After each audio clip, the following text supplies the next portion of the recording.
Mabilis na naaresto ng mga pulis ang suspect sa pamamaril na naganap sa Buntao Street, Barangay Utso, Malaybalay City, Bukidnon noong umaga ng Mayo 15, 2026.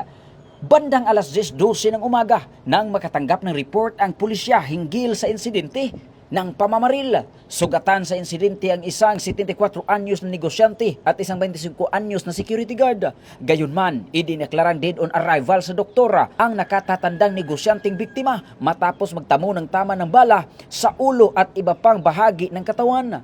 Pagdating ng mga operatiba, mabilis nilang tinungo ang ikatlong palapaga ng gusali kung saan namataan ang sospek na kinilalang si alias Rick, 43 anyos at residente sa Cebu City.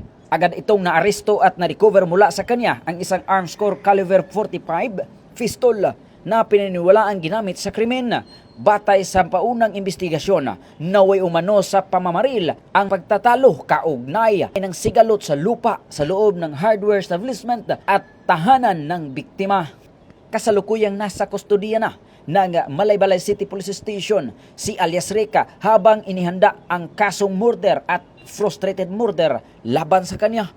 Pinuri naman ni Police Brigadier General Christopher N. Abrahano, Regional Director ng Police Regional Office 10, ang mga rumisponding pulis sa kanilang katapangan at agarang aksyon na naging dahilan upang agad na madakip ang suspek at maiwasan pa ang posibleng panganib sa komunidad. Ito ang bagong PNP para sa bagong Pilipinas, serbisyong mabilis, tapat at nararamdaman. Mula dito sa Campo Alagar, ako po ang inyong Police News Network Correspondent mula sa Regional Public Information Office ng Police Regional Office 10, Corporal Joel Lazaro Subsuban, alagad ng batas, tagataguyod ng balitang pulis.